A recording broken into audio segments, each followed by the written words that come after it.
come for pre-recording also. I mean, in the last moment, if they have come to know that there is something that is going to, I mean, they are not able to bring themselves on board, so they have gone out of their way to help us. So it is much appreciated, and this is how digital platform is that has come very handy. Yeah. So I think once Naveen sir is here, I'll also go offline. I mean, I'll be on the backstage. I'll be here, but I'll go backstage because then the panel will have a good discussion. So, sir, I plan to do what I do, plan to do, ma'am, and everyone, sir, everybody here. I'll introduce the theme, try to talk about the session briefs are already there with you, but not with the audience. And once that is done, I'll introduce the panelists here.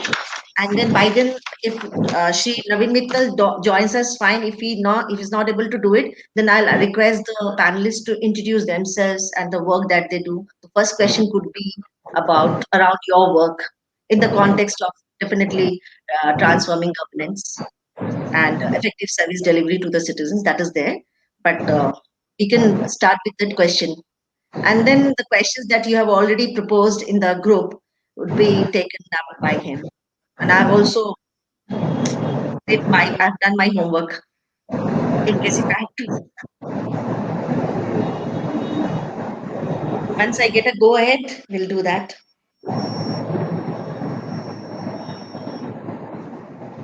Oh God, I think we are live. We've been live for 5 minutes. Yes, yes. So good afternoon, everyone.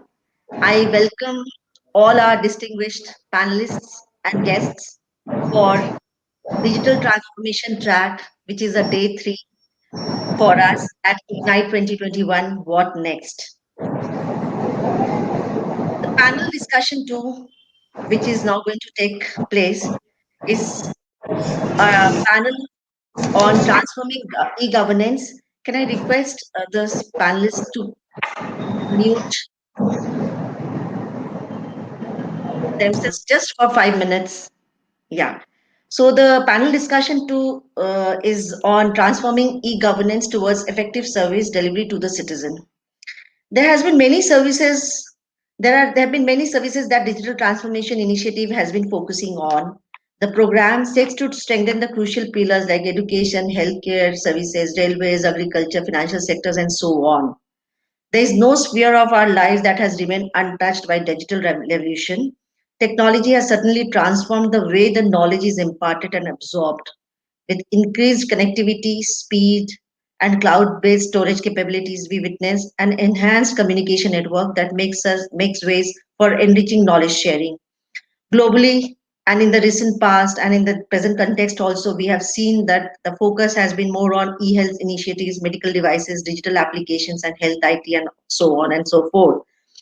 In the light of all these, the session attempts to highlight on various challenges that we have towards a transformed ecosystem. The education being one, the healthcare system being, and the railways have played a very crucial part, at least in the Indian context, and agriculture and the financial services also. Now, how best this existing technology capabilities can be leveraged or enhanced to meet the challenges, how effectively we are able to reach out to the citizens, because end of the day, the digital transformation has meaning only when we are able to reach out to the citizens, to the users with our effective delivery services. That's how I understand. So in this context, I welcome all of you. We have with us Srimati Iti Pandey, Chief Commercial Manager, Central Railway, Government of India. I welcome you, ma'am. I Thank welcome you you. so much, Dr. Ashri. Thank you so much. Yes. We have Dr. Shafkat Khan, OSD, Department of Health and Medical Education, UT of Jammu and Kashmir. Sir, I welcome you. Thank you, Dr. Rashi. Thank you very much. Yes. We have Sri Sanjay Gadan, Head SEMT, Department of Science and Technology, Government of Gujarat. Sir, I welcome you. Yeah, good afternoon, Dasri, and to all the listeners. Yeah, it's great Yes. day. Yeah. Thank you so much, sir. We also have Shri Rishikesh Patankar, COO, Education, Skill and CSC Academy, CSC E-Governance Services India Limited. We welcome you, Rishikesh.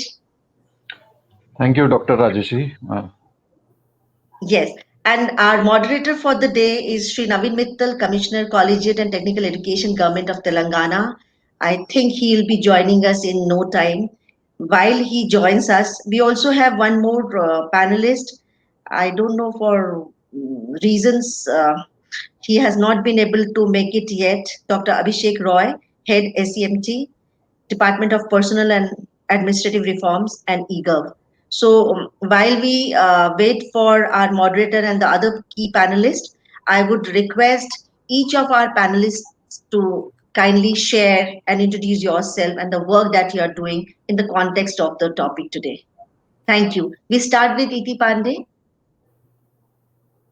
Thank you, Dr. Rashri, once again. So, I'm the Chief Commercial Manager for Central Railway, and I'd be talking about the role of e-governance in Indian Railways, particularly the post-COVID situation, what all we have done, because now the focus of attention till the last month was only on freight services. So, a lot has been done in that area. I'm also going to give you a brief review of all that the Indian Railways has done for passenger convenience and the volumes that we deal with and how we are trying to address the public grievances, and of course a small bit on the way forward, because that is actually the most important point for our discussions today, as to how we are moving forward and the what is the way ahead. So I'm very happy to share this platform with a very learned a group of very learned panelists, and I hope to learn something from them today. Thank you so much, Dr. Ash. Wonderful. Over to you, Dr. Shafkat Khan. A brief Uh, introduction and what you do, then once this round is over, we'll take the second question.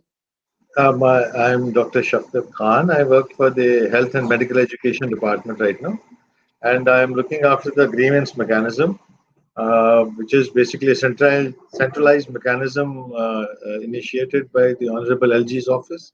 And from there, we have different departments. I have previously worked as Commissioner, Srinagar Municipality, Municipal Corporation. I have, in fact, been instrumental, and we have proposed that and got the Smart City project approved from the Government of India in the year 2017. And I've been closely associated with this team, which is a very huge and very wonderful platform of learning. And so I consider myself a student again today. And with this great panel today, I feel and hope that I will learn something new. Uh, and thank you all to be present here. And I feel privileged to be part of this panel today. Thank you, sir. So can I request Shri Sanjay Gadan, sir, kindly share and introduce yourself? Sure, thank you. I am Sanjay Garden, head of the State E-Governance Mission Team Gujarat, and particularly in my journey of 25 years of governance of e-governance in this country, I served two states, Rajasthan and now I'm in Gujarat. I was the first batch of National E-Governance Division in 2006, and then I was the person who was formulated this common service center scheme. And prior to that, in 2001 and 2, was deeply involved in building the blueprint of the e-governance in the rural areas. I'm talking about 2001, and that resulted into e-Mitra kind of system in the Rajasthan, having the 60,000 ICT physical centers. 60,000 ICT physical centers, which means after 20 years, although in the different states, but in total in our country we have the 250,000 CSC centers, and 25% covered in the Rajasthan. Animitra system still it is working. And prior to that, in 2000, Bill Clinton decided to have a discussion when he was in the Naila, about how actually our model villages would look like after 30 years. So I was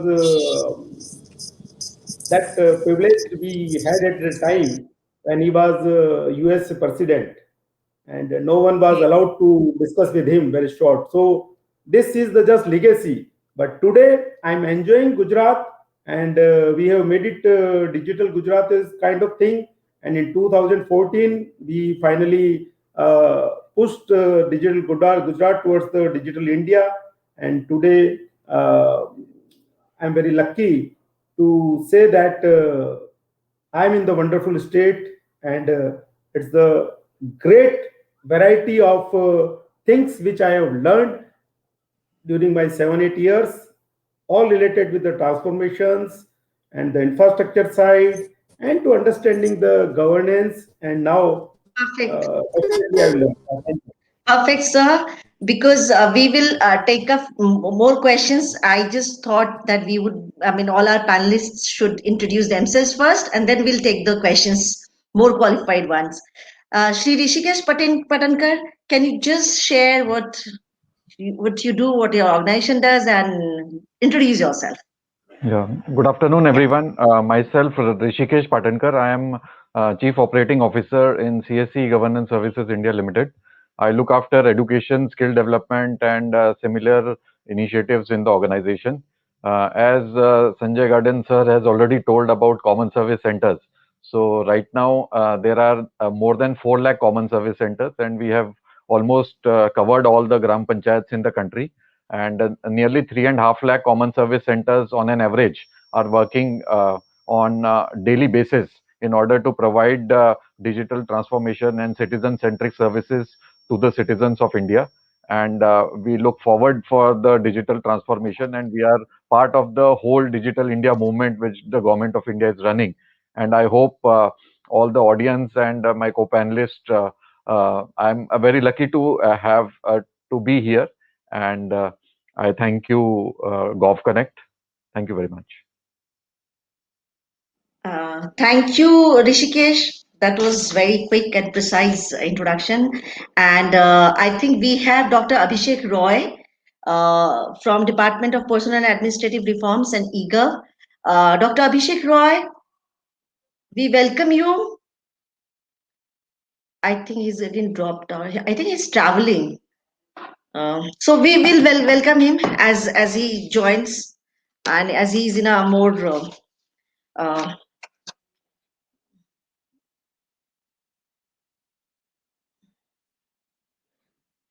Dr. Abhishek Roy, can you hear us? Sir, can you hear us? I think we are. So without wasting, Dr. Abhishek Roy, can you hear us? Yes. Sir, can you introduce yourself? I think you're traveling somewhere. Will you be able to introduce yourself?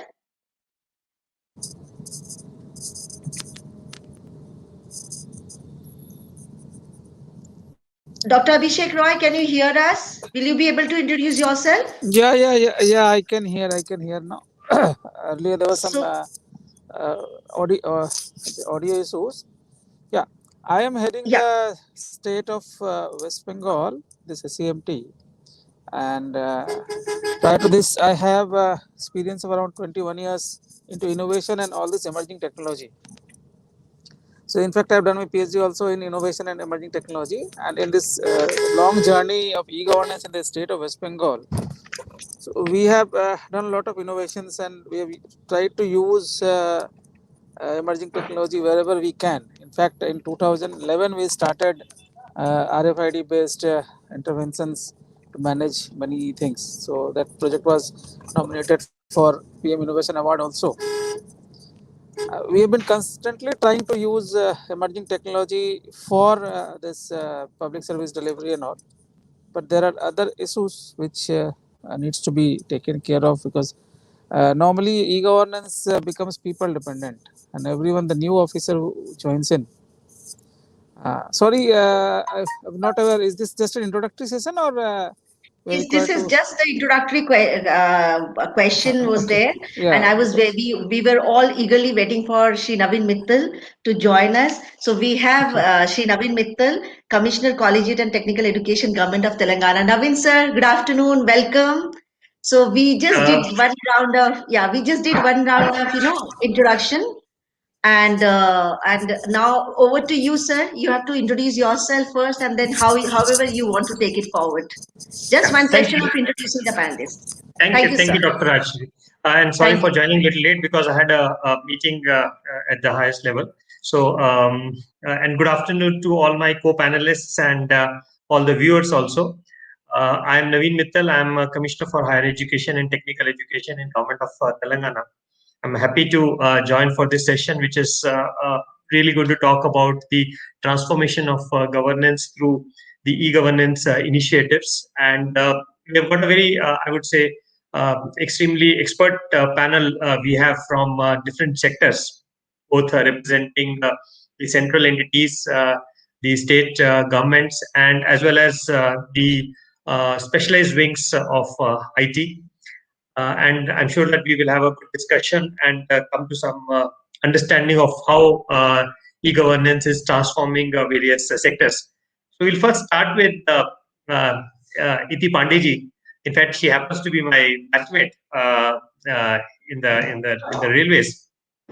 So welcome, Iti. And which I want to ask is specifically on e-governance services. Indian Railways has been in the forefront of transforming both passenger-centric services as well as own internal processes. Right from many years, but of late we have seen the e-governance initiatives really transforming the way railways work. So, what are your experiences and your views on this? Thank you so much, Naveen, and it's great to see you on this panel. I feel really great to enjoy this panel with so many experts from so many areas.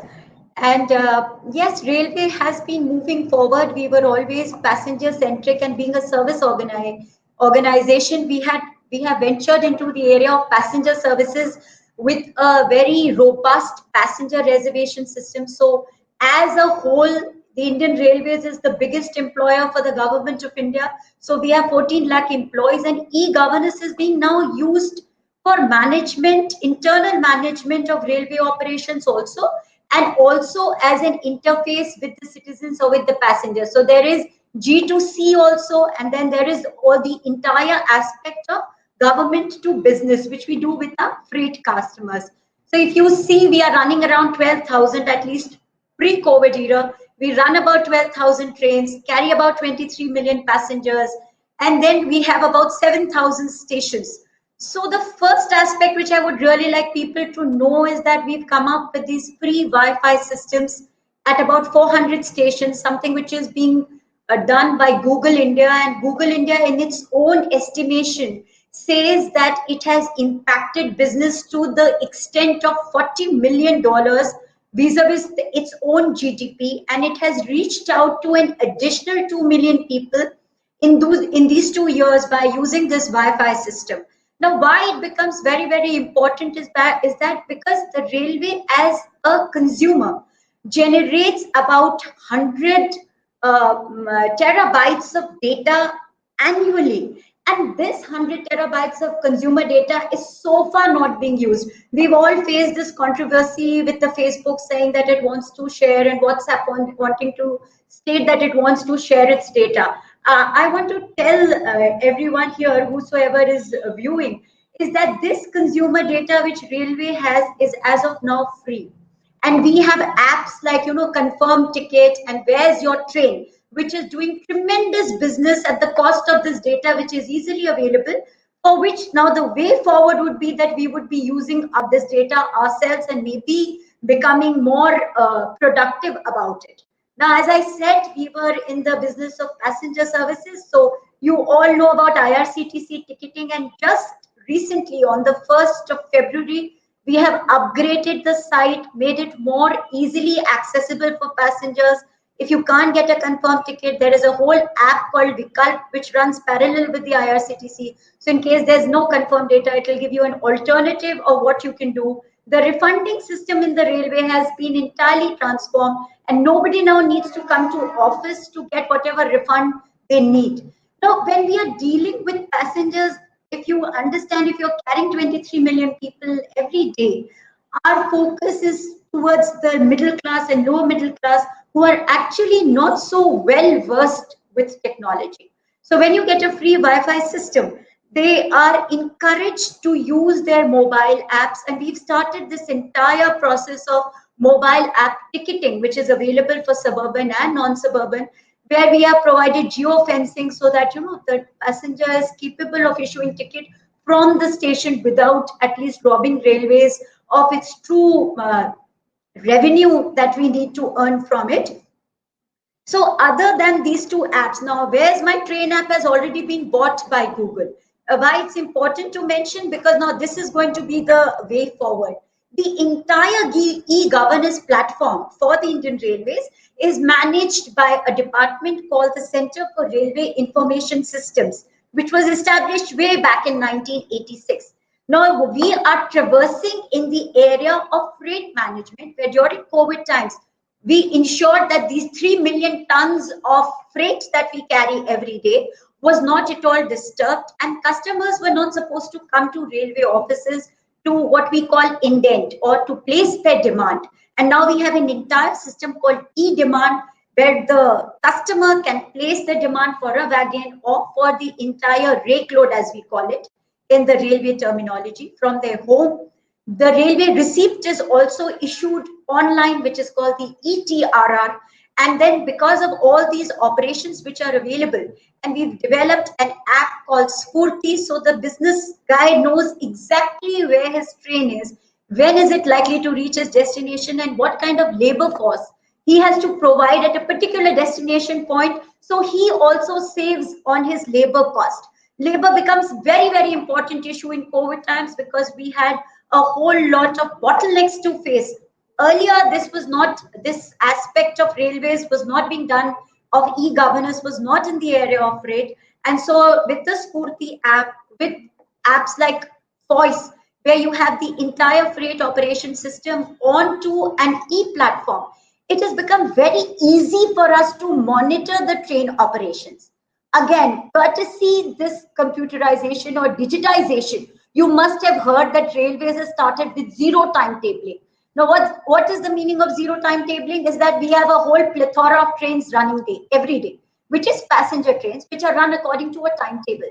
And when we run a freight or a goods train in between these passenger trains, then there is no timetable for these freight trains. And because of digitization, we are now starting from scratch. So we started with the major Rajdhani trains, we timetabled them, and in between we are now able to provide space, speeding up our freight operations, as we call it. And we have done good business in that direction. And now you must have again heard for something called the National Train Inquiry System, one platform where we are really not doing so well. So if you inquire where your train is, probably you will get information about 2 stations behind where the train is, and you really don't come to know where your train is. So the way forward for this is that the CRIS, or the government of Indian Railways, is now tying up with ISRO. So we have a kind of a GIS monitoring system on real-time basis for where your train is, and very soon we will be able to provide the passengers with a very relevant information regarding where exactly they are. So this is again so far as the passenger interface or the freight interface is concerned. Inside railways itself also, you must be knowing, we employ about 14 lakh staff. And only today we have launched something called an app, which is now called Samadhan app, where the employee is going to online register their grievances which they have with the management, and we are going to come up with a solution. Now, all these things have been digitized and centralized in what is called the Rail Madad app, and it has just won an award this year also and last year also for e-governance. Now, this Rail Madad app is one where Railways as an organization only receives complaints. There are very few people who really praise the railways, and that's besides everybody trying to do their best, and so many people being involved in train operations. But unfortunately, as a service provider, we come in for a lot of flake, and reason being because our operations are not able to keep up with the people's demand. And the demands are also skyrocketing, but now we cannot comment on that because we have to deal with the public at large. We have to look at their grievances. So now Rail Madad is on real-time basis. You call up 139, you have so many options. You can complain about the cleanliness in your train, you can complain about your parcel not being reaching you, you can complain about the punctuality of your train, and there is a service center which goes to the nearest division which is available and tries to provide you with services which were otherwise not heard of. And that is how in COVID times we've been able to provide medicines on board, we've been able to take care of passengers, we've been able to run these Shramik specials. It's only because of all these apps which have come into being. So the way forward for Indian Railways is that now we started managing our own locomotives and our own wagons and coaches by another app which is called RAMS. And I don't want to go into details of it because it really doesn't affect the public. But it improves the working of the railways because you come to know whenever your wagon or coach is due for some kind of we call it a POH, which means it's a cyclic way of maintaining coaches and maintaining your wagons. So whenever the periodicity of that takes place and whenever it has to go into a workshop, you will get you get the prompt from the system which tells you that now this wagon has now to be disconnected and taken to the nearest POH shop for maintenance. That is the part which the Indian Railways is doing internally. And externally, I think I have almost covered everything. So the way forward now is that we improve the system which is already set. I do not think that in terms of e-governance, there's always scope of something new. But as of now, this seems to be a platform where we've got everybody on board. What needs to be seen is the synchronization of all the e-governance platforms. And I think that I'll be learning from the other panelists also as to how they are managing their governance systems. And maybe we can take it forward from there. I want to thank Naveen once again for giving me the opportunity to address. Thank you. Thank you, Iti, and I must say that that was a very those interesting initiatives and very comprehensive view of the transformative work which is being done in railways. I'll come back to you with some follow-up questions once I cover all the panelists. So thank you very much. And now I move on to Dr. Shafqat Khan, who's working in the Department of Health and Medical Education in the UT of Jammu Kashmir. And in fact, he's also well known to me. We have attended many conferences together, and I always find him to have lot of interesting innovations wherever he's worked. So, Dr. Khan, what is the transformative work which is happening in the Department of Health and Medical Education in the UT of Jammu Kashmir under your leadership? Thank you, Naveen. It's wonderful to see you again after a very long time. And I hope we'll meet sometime. As I told Fahim that we have been too long into this virtual platform. Let's have physical interactions. Nevertheless, I would want to inform you that we have had a lot of transformation taking place in the state post August 5, as you all must be knowing. And since healthcare is anyway, because of the COVID situation, a priority area for the government of India as well as the UT administration, we had a very great thing happening. That is the first we had the Ayushman Bharat coming in.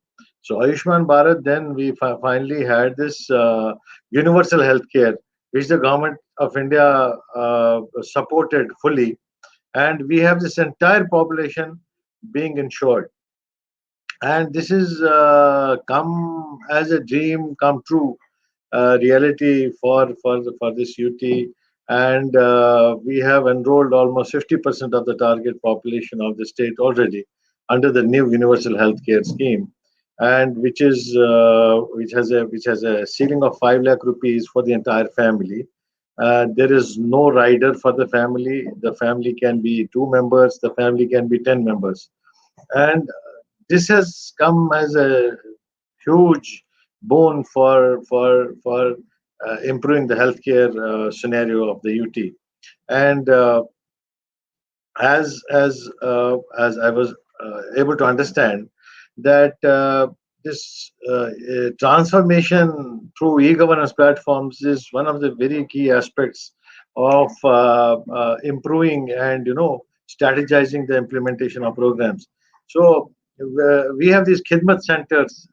As I was just able to understand that 450 CSCs have been done, right? In which state? I think which state were we talking about when we said 450 CSCs? 450 something? Yeah, you're referring to one of the panelists' comments in the beginning, or Yes. I mean, I think it must be Gujarat, maybe. Yeah, In, yeah, Sir, in West, 4.5 lakh. 4.5. 1.5 lakh CSCs. Yes. yes, And in Jammu Kashmir, it is around 4,000 CSCs, sir.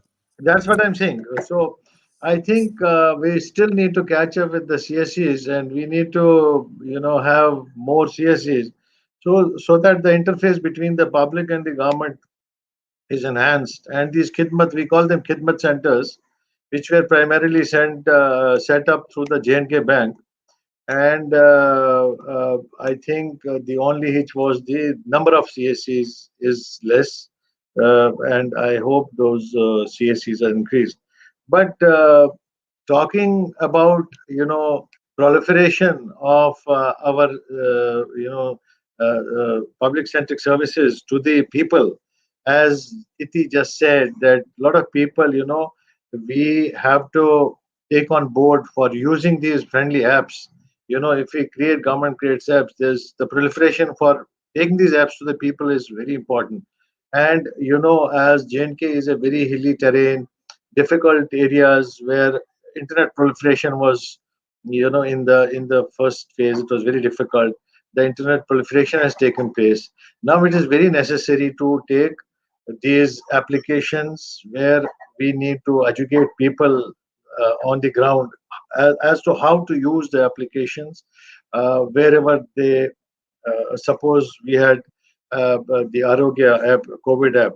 So we had to physically push every block level medical officer, the ASHA workers in the Himalayas, in the deep regions of this state, to press them to educate people, to educate the masses as to how an application is being used. So I think this is a very important aspect of training people about the apps, the availability of the apps, and strengthen the interface between the common man and the government. I think there are not only we have tried not only to link them through the internet, but through physical means also. The Honorable LG right now, in a very very new ideology, he was stressing that we should have the deputy commissioners listening to these grievances 2 days a week. They should dedicate 2 days a week to people, and hear them physically, because a lot of people don't know how to use the mobile app, the mobile phone, and they would want to physically connect with officers. And there is a back to village program which the government post August 5 introduced in J&K, that all officers had to go down ground, whoever, whether you were the administrative secretary of a department, special secretary, additional secretary, whoever, you had your own village, you had your own village area designated to you, and everybody would go down and see what programs were there from the rural development department, social welfare department, health sector, which were the schemes which are still not implemented, which were in the pipeline. If there was any funding issue, there we found that there are a lot of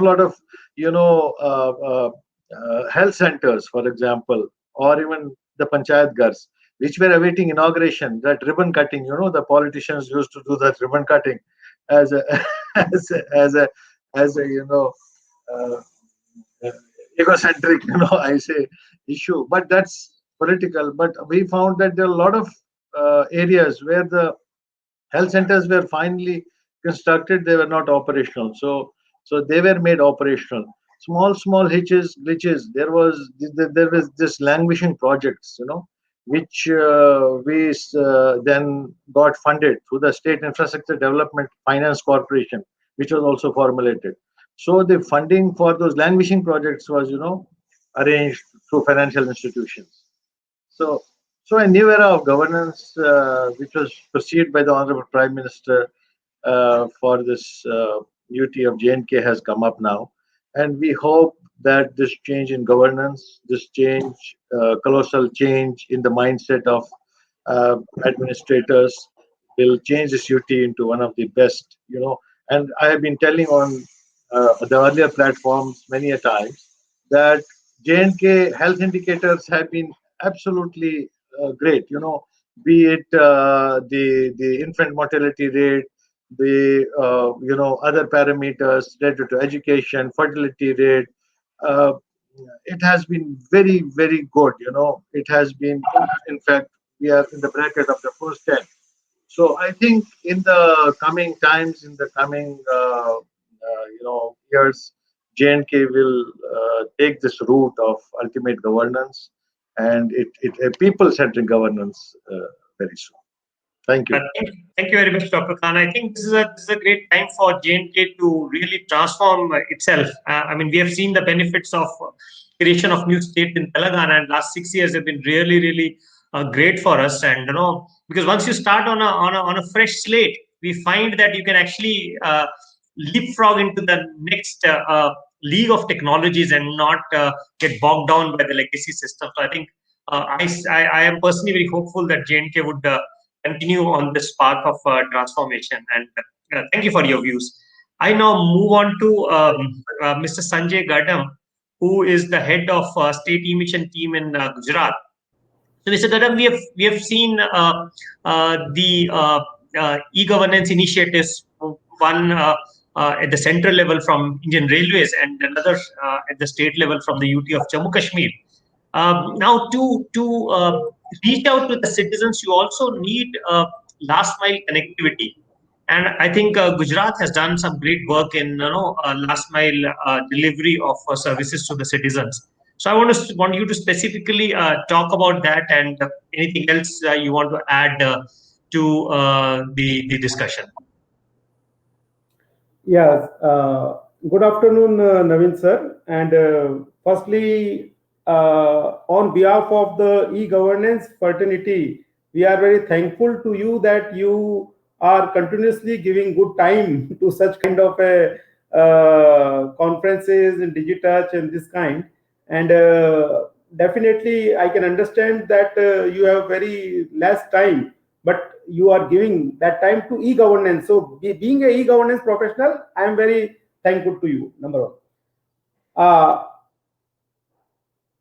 Madam Pandey, undoubtedly the work which railways have done in our country, first of all, as a netizens or citizens of this country, I must congratulate you, and it is the fantastic system, highly performed system, highly available system, great transformation is there, great optimization is there, and everything. We must give 1000 marks out of 100 to the railways for building such kind of a citizen interfaces. That is the the thing. Regarding the Jammu Kashmir, whatever they done in the COVID time, particularly use of technology to do some kind of a management and this thing, it's a wonderful thing. And that now let's begin with our Gujarat as a state. Thing is that electronic governance was a big challenge, particularly in past 15-20 years when there was a issue of the distances. Number one, I'm talking about the last mile. Broadly, actually, I'm confined to the rural part of the electronic governance, which is still challenge for today. In urban sector, it is very easy to do and this thing, but in rural sector, really no state has reached where actually they should be. predominantly where around 90%, 80% population are residing. So first was the distances, number one. Second was the non-availability of the digital infrastructure in the rural area. Today still we are struggling.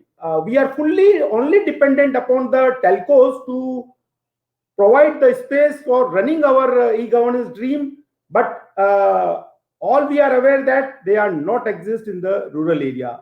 Only some signals are there, but we cannot transact. We cannot say that 100% stable governance we can give and we can bring government over the internet.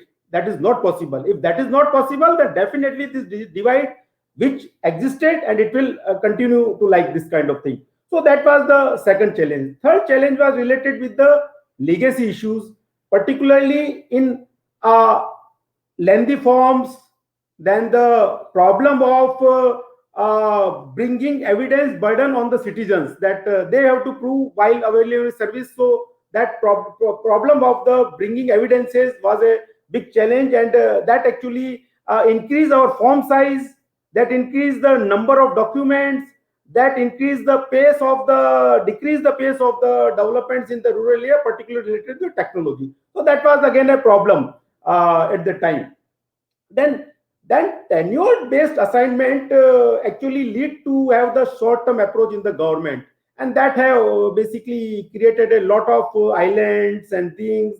And today we are suffering because each island is headed by such a powerful person that we can't demand anything from him to even have some data sharing and this kind of thing. So these are the challenges in this thing. But in 2016, we were very fully geared up, and we brought a new kind of thought in this thing, and we moved proposal in the government that we told that our actually first target is that in our gram panchayat, in our rural area, we must have the connectivity at par with the New York. I don't want to compare with the Ahmedabad. I don't want to compare with the Mumbai. I want to see that connectivity infrastructure. That is the true connectivity from the data center of Gandhinagar to the gram panchayat level.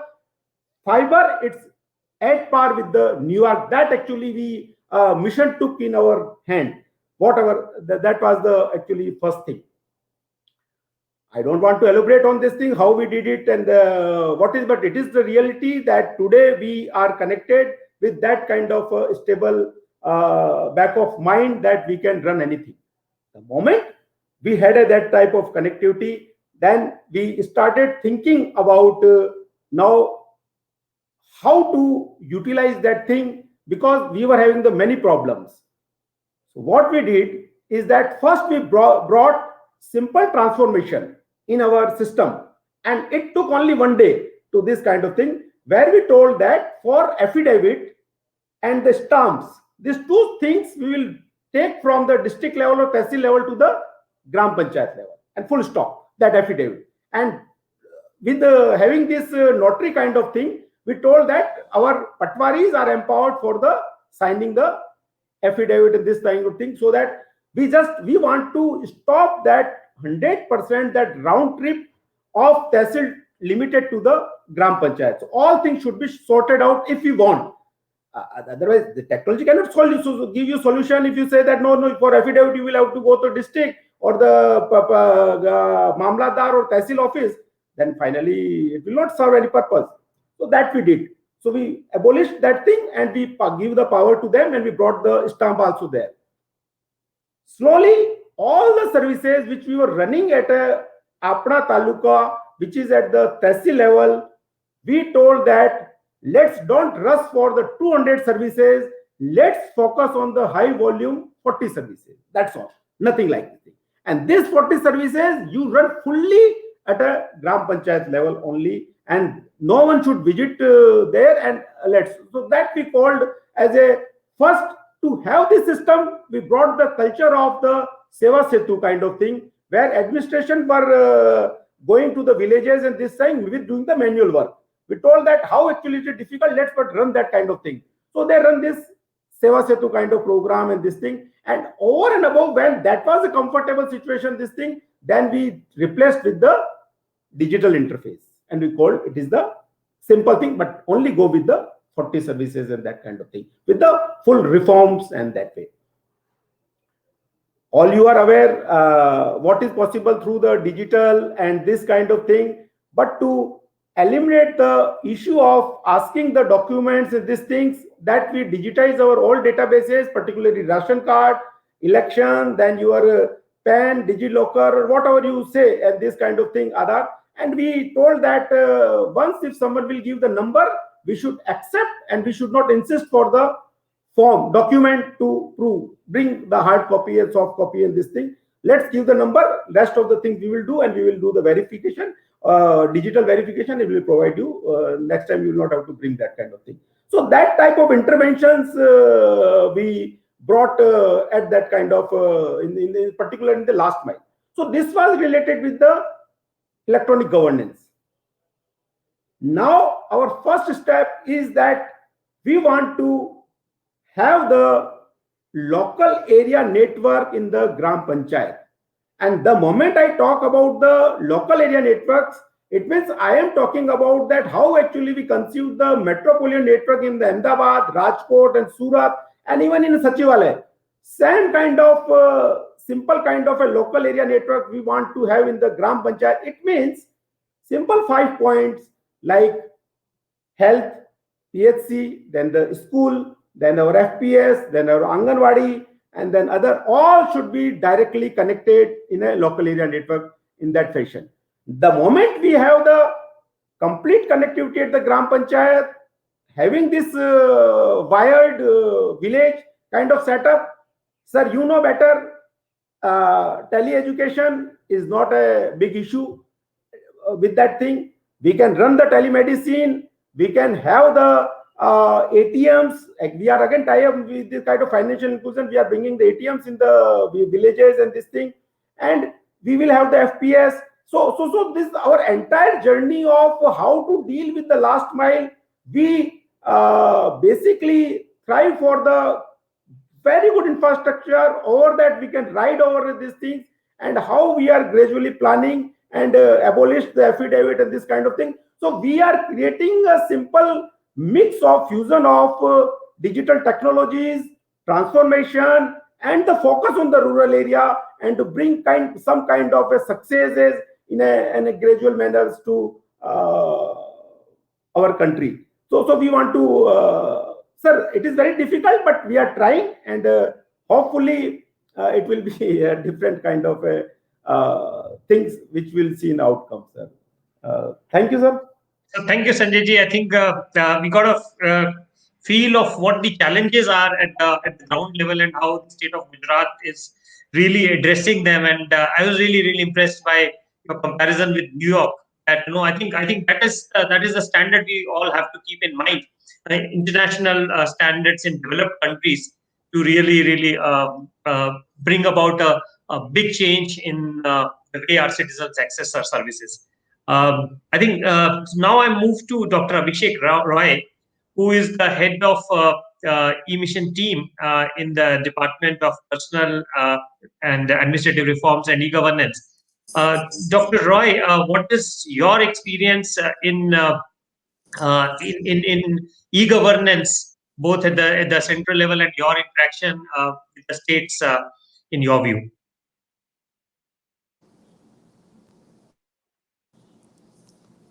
Good afternoon, fellow panelists. Can you hear me?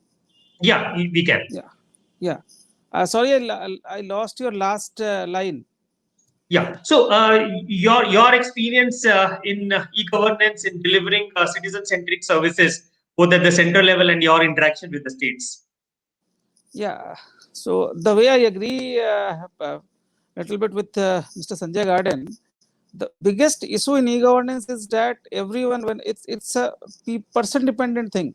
Whenever we reform, the new person, as per the bureaucratic standard, when the person will be transferred, when the new officer will come, he will think whatever someone else has done, that is wrong, and they'll try to reform it. We don't try to reuse the available infrastructure and sometimes it becomes vendor lock-in.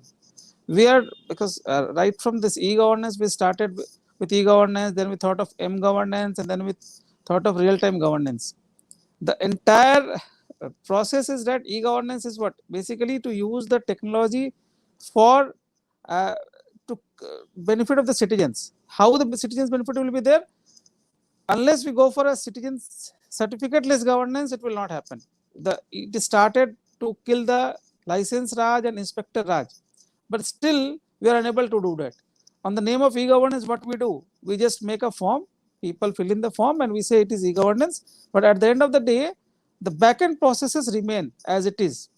If I am required to visit the office 4 times, give the printouts of the documents again 5 times, what is the use of this e-governance? I'll take an example of my caste certificate application. Till last year, it was that you fill up a form and you take a printout of the form and go and deposit in the office. Stand in a long queue, there you need to deposit the offices. We were trying to do this e-governance, but it was very close to the HCM. We are unable to sort out. Then we have reformed the processes. My point is that why can't we create this certificate-less governance infrastructure?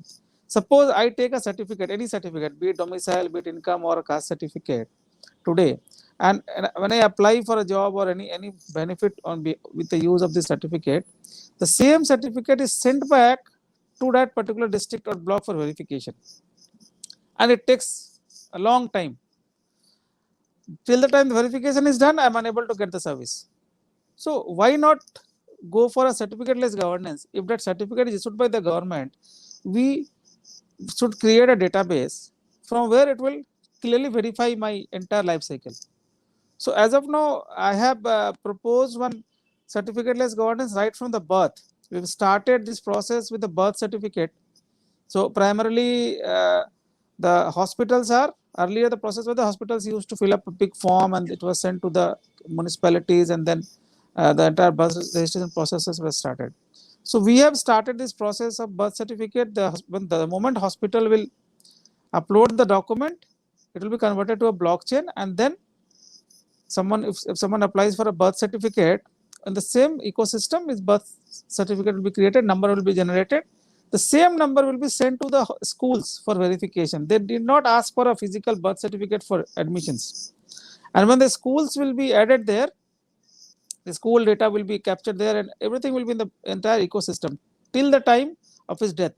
So all his education, basically with the birth, will get the social parameters of the child, his caste and his income and other things. Income may change, but basic things will be there. Then entire education, whether when he's doing his 10th, when he's doing his engineering, everything will be there. With those parameters, whenever someone is trying to apply for any scholarship or any job or any reservation or anything, whatever it is, so it will just, in real-time governance, especially create a data from the database, it will just ask whether Abhishek Roy is an engineer or not, whether he's first class or not, and based on that, real-time decisions will be taken. And I am proposing something beyond that, predictive governance type of thing. We have a very flagship project of Kanyasri, where we pay to the girl childs for their support in supporting their education and to deter their marriage things. So the point here is that there are some criteria. Within this criteria of fits, you will be getting this. Most of the actual people don't know. And for all the schemes, there are touts. Basically, these touts, these middlemen are still not removed from the ecosystem. They will try to sell it off. But if I have the database of the beneficiaries, and if I approach them, the moment they come into my eligibility parameter, I'll send them an SMS. Okay, you are eligible for the Kanyasri scheme, or you are eligible for this scheme. If you want to apply, reply back with an SMS. I agree with this infrastructure related or net related issues. Still, connectivity is an issue. If through an SMS that person is applying, I have the entire database, his or her application is into my system. Then the earlier process will be used, the way government will decide whether or not to give the applications to them. And if his scholarship is approved, if I have the number, account number, it will be directly credited to their account. But what we do, we ask them to apply. most of the people don't know. There are many cases when people say after the last date that we were not aware, allow us. And because of other administrative reasons, we can't allow, we need to keep a deadline, we need to keep these things. But why not? The government should go and reach the people, okay, since you are eligible, if you want to apply. So the way it is a type of predictive governance type of thing. Just in the way of COVID things, what we did, we have sent SMSs to all those COVID warriors, all the doctors and all, that if you are interested, revert back, this is your revert back and register here, we will give you vaccines. So we should move beyond this e-governance, and now we should move to real-time governance and predictive governance type of thing. So this is the planning nowadays. Basically, for industries we are doing, we have started the process of all auto renewal. Earlier, getting a trade license was such a difficult task. You need to go 10 times, get the visitor, bring the inspector, ask them for inspection, then only you will be getting a trade license. Now, we have clearly mandated that no inspections are required. Initially, you grant them that trade license. If required, after the grant, you can go and visit. If there are deviations from the self-declaration things, then you can charge them. And after that, we will intimate them, okay, now it's time for e-renewal, you just pay and get the renewals done. Renewal also was a big task earlier. So renewal is totally, fully seamless. A mail and SMS goes to them. If they pay, it's auto renewal. So something like this, we need to move into this era. Second thing, I would like to talk about the health infrastructure. The health thing is very, it's become costly because of all those vendors lock-ins and other things. So we initially started with e-prescription in the state, wherein the doctors are forced to write only the generic medicine, the salt name, not the brand name. Because initially when we told them, they'll never listen, they'll write on a paper the brand name, and if the doctor writes a Crocin, I'll buy Crocin only. Even the cost of Crocin is 2 rupees, I'll buy. And paracetamol is available at 20 paise, then also I'll not buy. So we have forced them to write the salt name into e-prescription. But then the doctor started with the answer that I don't have time to type. Then we gave them a drop down. Okay, from the drop down you select. Then also they said no. Drop down is also taking a lot of time because of connectivity issues and all these issues. So now we have started with the AI based e-prescription, wherein the doctor just speaks, and through his speech and basically that particular device where the doctor is sitting is accustomed to his clarity of the speech and to his specialty. Suppose if it's a gastro, so all the gastro medical terms have been machine learned to the system, so that the accuracy is at the peak. We cannot ensure 100% accuracy, but then also at least 99% accuracy is there. Now doctor speaks and the prescription is generated on the fly. He will take a printout. If he agrees, he can edit it for small things, and then these data, this prescription is given to them. This is not only serving a purpose of generic medicine, it is also helping me to create the health record.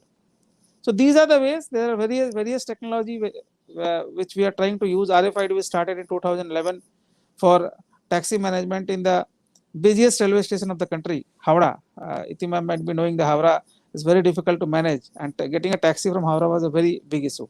Now we've started the same. This RFID tag became a fast tag now for the toll collections. So this toll collections we have started using it for smart parking. Basically, we need not go and pay. It's for all parking related things. It will be directed directly. One more thing I would like to mention here, during this COVID parameter, to manage these migrant laborers, we started with 2 applications. So one was SMS based application. We just announced that whoever is stuck anywhere in the country and want to come to West Bengal, or who is stuck in West Bengal want to go back to any other state, so they are supposed to just send an SMS with some parameters. And we also launched a WhatsApp bot. Surprisingly, the hit on the SMS was only 50,000, and WhatsApp bot we got a hit of around 6 lakh. So this is the way acceptability is changing. So I mean to say, bots, we are introducing bots, but it is restricted to your websites and all. So we need to change. The governance need to, my point here is that the governance need to change the way the lowest level people is trying to accept it. It proves that most of the people have WhatsApp. They are easily using WhatsApp for all day-to-day communication. That's why the hit was 6 lakhs as compared to the SMS. SMS was a much simpler system without any hiccups and all, but they have used WhatsApp bot. This all from my side. I'll be happy to take any questions. Thank you, Dr. Roy, and I really liked your comments on the predictive governance. I think that is really the way to go forward. Regarding the important issue of reusing those certificate data, I can give the example of Telangana. 3 years back, we actually transformed our admission systems, both the technical education as well as our degree admission system, because both are centralized. We used to actually earlier take scans of these certificates, and they used to ask these students to upload those certificates online. And then they used to also take the certificates to the counseling centers, and there used to be a team from various welfare departments who used to verify those certificates. We just changed it by a very simple thing. We said, no need to upload the certificate, you just key in the certificate number. That's it. And we found that that simple step was such a transformative step that we didn't need any further verification of the certificates. The scanned certificate, which actually, once you scan them, you lose the data. And once the certificate number is key, we could at the back end take that verification from the certificate issuing system.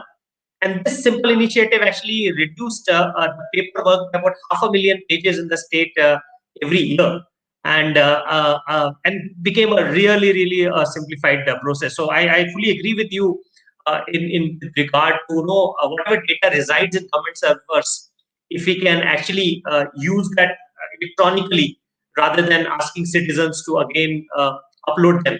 That really changes. And I also fully agree with your predictive governance aspect. In fact, we do that also in our state, in our higher education, wherein students who are eligible for the scholarship, when they take admissions, they get to know whether they are really eligible for the scholarships or not. So that is one example I thought I'll share from my state. Now move on to Mr. Rishikesh Patankar, who is uh, heading the education skill and the CSE Academy in the CSE e-governance private limited, which is basically the mother center for the citizen service centers. So, Mr. Patil, India has really done a remarkable work in terms of, and you just mentioned that figure of 4.5 lakh CSE centers all across the country.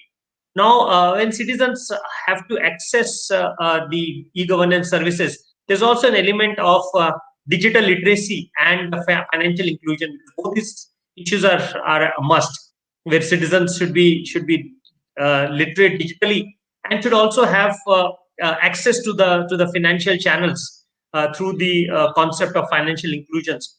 So, what are your experiences in this regard, and how the CSC e-governance limited is helping to improve on this regard? Yeah, thank you, Naveen sir. Thank you for the introduction.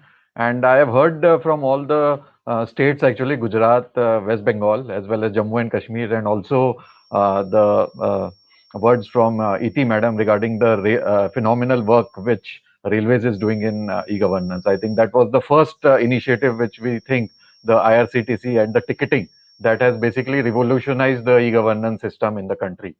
In fact, CSCs, as I already mentioned, are now nearly 4.5 lakh common service centers in each state. They are called with different names, like Dr. Shafkat Khan was talking about Khidmat centers. In Jharkhand, they are called Pragya Kendra. In UP, they are called Jan Seva Kendra. But now we are bringing in all that together under the CSC umbrella. And only providing digital or the government services would not basically sustain these centers.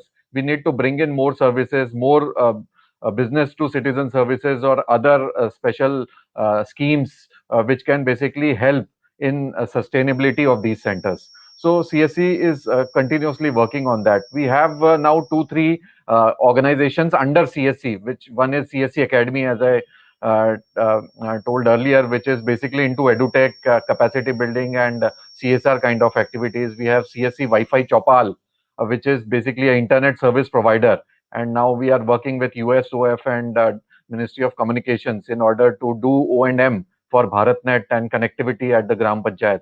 We also have one more subsidiary during the lockdown, which we have created, called CSC Grameen e-Store, which is into rural logistics. So in fact, we are basically improving and transforming all these services so that the last mile service delivery to the citizen is good. And what our Prime Minister says, Sarkar Aapke Dwar. So government is actually going to the doorstep of the citizens in order to provide this service. So if you see the overall digital India vision, it talks about digital infrastructure as a utility to every citizen, governance and services on demand, and as Dr. Abhishek Roy was saying, predictive services delivery. I think that is a wonderful idea, and that is what is in the vision of Digital India also, governance and services on demand. I think that is a very useful. And lastly, the digital empowerment of citizens using various schemes and services which Government of India is providing. So as we talk, it is basically the vision which we are basically implementing in the rural areas. In fact, India has charted a unique path. If you talk about digitization, and the whole impact is basically inclusive and empowering as well as transformative. That is what our Honorable Prime Minister and our Honorable Minister of Electronics and IT talks about. And we are one of the fastest growing countries in terms of digital adoption as well. If you see the total number of Aadhaar cards in India, we are nearly 1.3 billion Aadhaar cards. We are number one in terms of Android app downloads. 20 billion Android app downloads have been done by Indians, and we have largest mobile phone subscriptions, around 1.16 billion as per the latest TRAI report. We have 300 million smartphones, and nearly 300 million plus users engaged on social media. So that is a huge change. And during the last budget speech, actually, Honorable Finance Minister talked about achieving seamless delivery of services through digital governance. I think that is the most important steps, and all the state governments and all the government machinery is taking care of that, to how to make a seamless delivery of services. Also, the physical quality of life, which our Honorable Prime Minister talks about, and the national infrastructure pipeline. I think that is most important. And social security through pension and insurance, that is part of the financial inclusion. I think that becomes most important. CSCs have in fact done the data collection for the seventh economic census, where which report has just been tabled, seventh economic census, and it talks about giving more emphasis on healthcare. I think that healthcare, and we have seen during COVID pandemic also how we have been able to tackle those problems. In fact, CSCs have now trained nearly 1 million people on enumeration and supervision. So we have ready-made team in order to collect data in the field and give it to the government. So we are basically ready for the census 2021 if it is given to the common service centers. We CSCs, in fact, are doing a lot of work. We have G2C services, almost 400 plus government to citizen services are right now on the platform. We work with all the state government, state agencies, as well as various central departments and ministries. Healthcare, we are working on telemedicine with various allopathy, homeopathy, as well as Ayurvedic service providers. Skill development is our forte, where we work with MSDE and other training partners. Financial inclusion is an important area, because after demonetization and currently the changes in financial space and financial technology, Indian fintech has moved very ahead. The UPI initiative, where right now we have 130 plus banks on UPI. I think that is a wonderful output which has been given by India to the world, and I think this is a revolutionary step. Talking about other services like digital literacy, as you asked me, digital literacy is most important, because as per the 2011 census survey, there were nearly 6% of the people had access to computers, mobile phones, and now the 2021 survey might give some different numbers because of the connectivity improvement and other things, but digital literacy still remains poor in the rural areas. And we have through the Pradhan Mantri Gramin Digital Saksharta Abhiyan, we have trained nearly 4.5 crore people, that is nearly 40 million people, on digital literacy only in rural areas. And out of that, nearly 25 million people have been certified by different agencies on digital literacy. So that is a unique project which CSC has implemented. And there are other schemes like IRCTC, passport, banking, pension. All that is very important. I think in financial inclusion, banking becomes most important because in India there are only 55,000 bank branches, and we have seen during COVID and post-COVID also, banking becomes most important. The credit linkages becomes important. Insurance as a part of financial inclusion is also important because if you see the total numbers, nearly 60-70% of people are not insured, and we need to take care of that. And pension as part of financial inclusion becomes important. The Atal Pension Yojana, Pradhan Mantri Suraksha Bima Yojana, all these schemes I think are important. And for agriculture, Fasal Bima Yojana is already being implemented. I think so. That is what I wanted to say. And lastly, about the Gram Swaraj or the Atmanirbhar Bharat, as our Prime Minister has said, every village has to be self-sufficient and every district has to be self-sufficient, and so that the state becomes self-sufficient and the country becomes Atmanirbhar. So that was my input. Thank you very much. Thank you, Rishikesh. So I think we've run out of time, and we've had some really, I would say, interesting discussions and very comprehensive points which our panelists have brought in. Actually, Idiji talked about the transformative work which has been done in Indian Railways, and how the work which is done in railways is not just impacting the citizens, but also a huge number of employees who are there in railways, and also the internal efficiency within the railways. And that's a very good example of how organizations can not just transform themselves internally, but also integrate the citizen service with their internal efficiency. And Shahagji talked about the work which has been done in J&K, especially after it has become a union territory, and how the new initiatives which are there at the central government, which are not there in the state of J&K, they are now integrating together with the new IT systems and helping the citizens in getting the benefit of improved service delivery. Sanjay ji talked about the last mile digital delivery, which is, I think, very important. And he gave the example of how Gujarat is actually trying to emulate the New York in terms of their standards which they've kept in. And I think every state and every department in Government of India actually needs to do that, where India should aspire to be on par with the developed world. Dr. Roy gave us a very interesting concept of predictive governance, and I think that is something which is a concept of the future, which we must start implementing, because instead of making the citizen come to us, if government can go to the citizen in telling that you are eligible for this, I think the life of citizen will become very easy. And Rishikesh talked about the overview of digital literacy and financial inclusion, and how these concepts are being integrated with the service delivery, both at the central level and the state levels. We had a very interesting discussion, I must say, and I thank my all my panelists for a wonderful session. And I'm sure that the viewers would have really got a good benefit out of this discussion. And my best wishes to all of you with continued improvement in your initiatives in various departments which you are working in. So thank you very much. Thank you. Thank you so much, Naveen. Thank you, all my co-panelists. Thank you. Thanks a lot. Thank you. Thank you. Thank you, sir. Thank you, sir. Namaskar. Nice interacting to you.